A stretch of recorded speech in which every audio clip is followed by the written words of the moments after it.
Hello friends, we are going to discuss with our viewers about democratization of credit facilities for all, which is good in the interest of nation, in the interest of GDP boost. While democratization of credit loss or loan loss is punishment and not favorable in favor of underprivileged class, which are residing vastly in rural areas. They are skilled entrepreneurs also, but they are rejected in the name of credit worthiness and investment worthiness. We will discuss about these things. Democratization of credit means economic freedom from poverty, while democratization of credit loss or loan loss means punishment to underprivileged class who are rejected on the name of or in the name of credit worthiness and investment worthiness.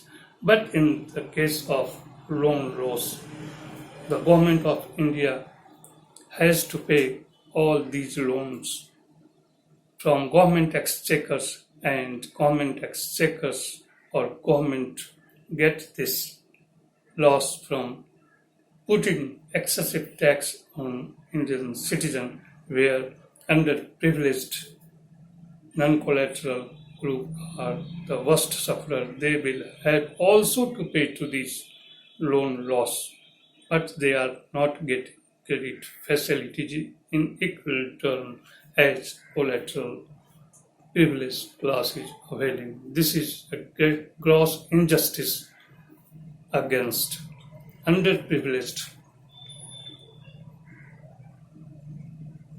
non-collateral led groups, for which Mahatma Gandhi has led freedom struggle movement.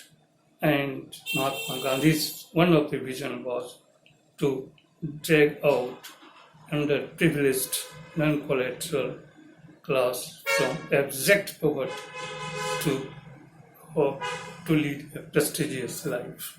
But even after 72 years of lapse, it has not happened. It is a matter of shame for we people or we Indians, because when we peep into deep about the credit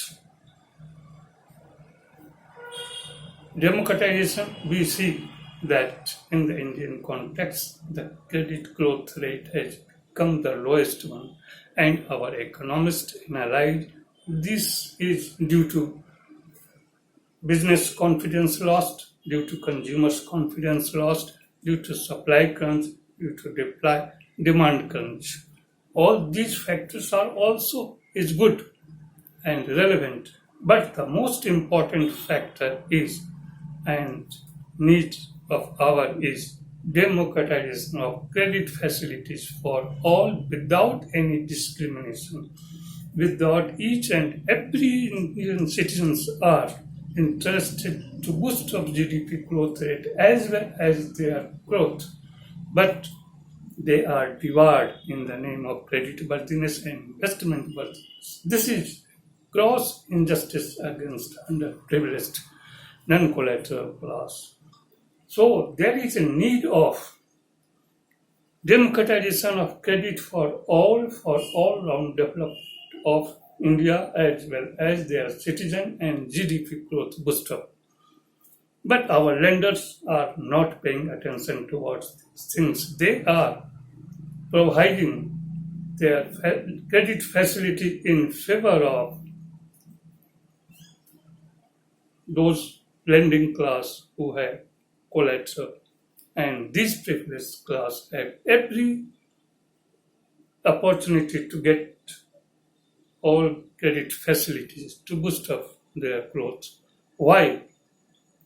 Non-collateral, underprivileged class are devoured in the name of credit worthiness and investment worthiness. This is not good in the interest of Indian economy, in the interest of GDP growth rate, in the interest of the household growth rate. On the other hand, when we see that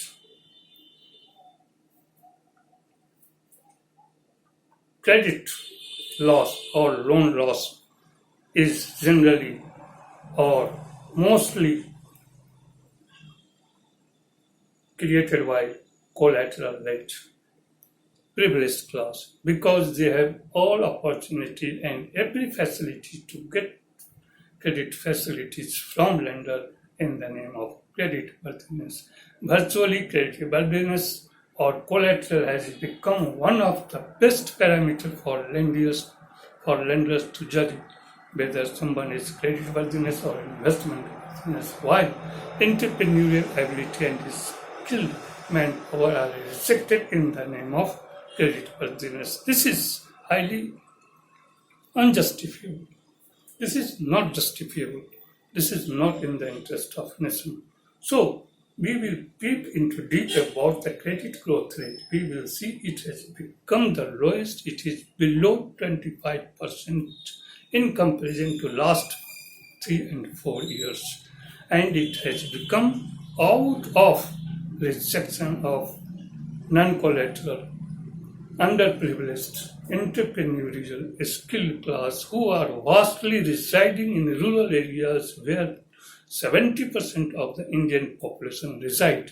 But they are rejected in the name of credit worthiness, in the name of investment worthiness, because they are non-collateral, because they are underprivileged, and out of these they are punished. They are not provided equal justice in getting credit facilities. It also violates Indian constitution, where equality is needed for each and every citizen. And Mahatma Gandhi's vision was to provide economic or to drag out underprivileged and non-collateral class from their abject poverty to lead them a prestigious life. But still we are not getting. And this is a shameful situation for the Indian people. Then we will pay attention towards the utility of massive repo rate cut. It means massive repo rate cut for whom? Financial inclusion for whom? Massive credit facilities for whom? And NPAs or banks higher NPAs are generated by whom? These are the things which should be analyzed in a rightful way. What is the use of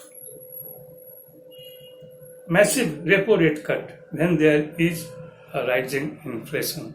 What is the use of financial inclusion when underprivileged non-collateral class is being excluded from credit facilities?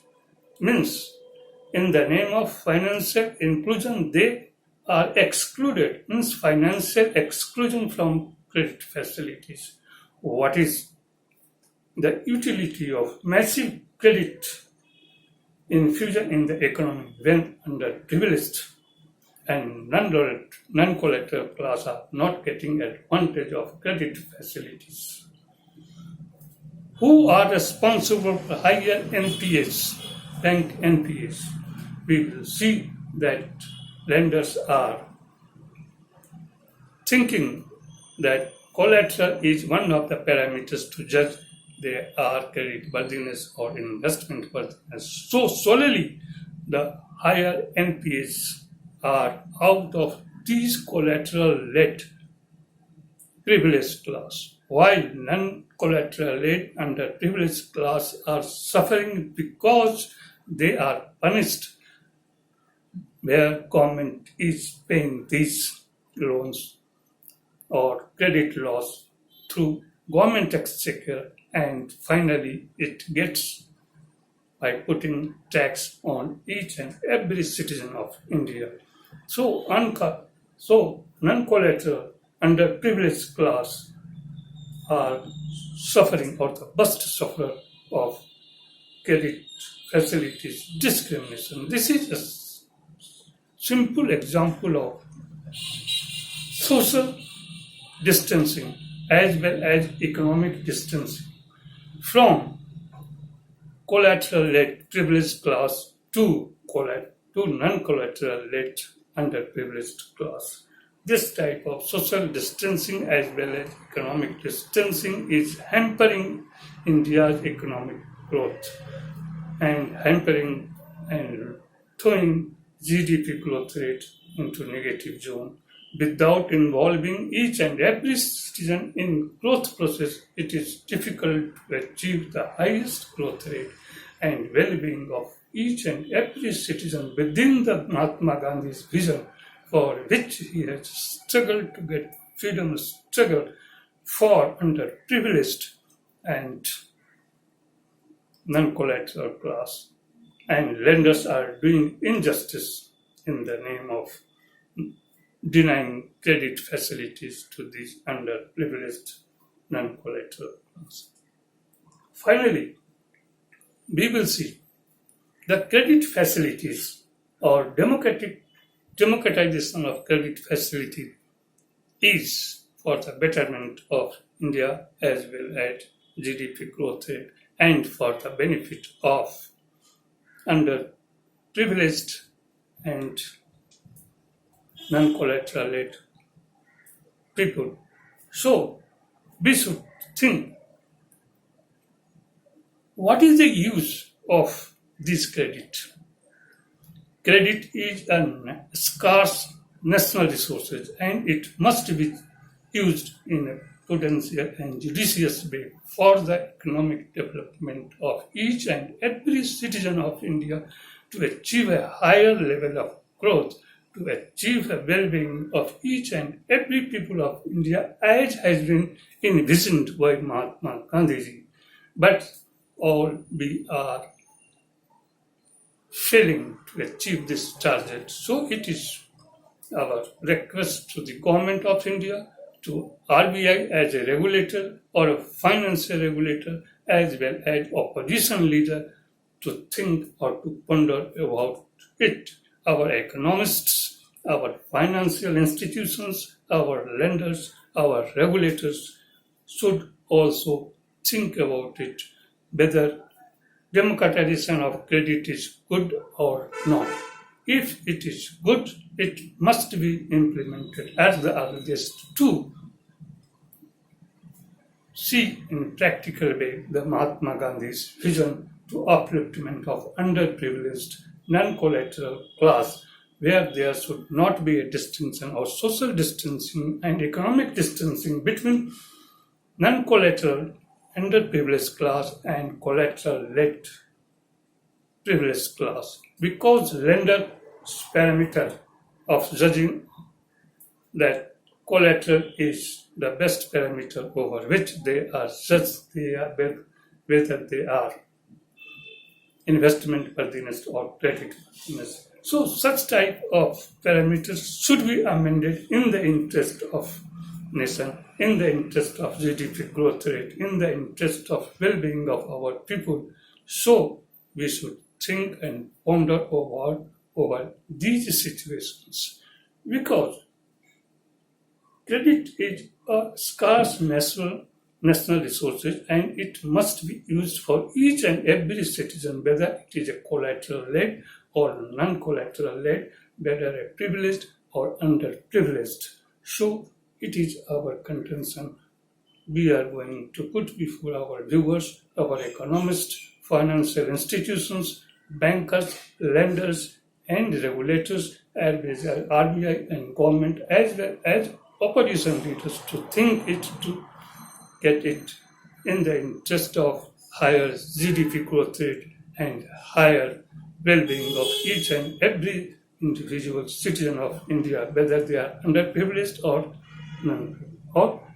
privileged, in the interest of nation. This is my contention, this is my view, which are being put before you people. To just thanks, a lot of thanks to my viewers.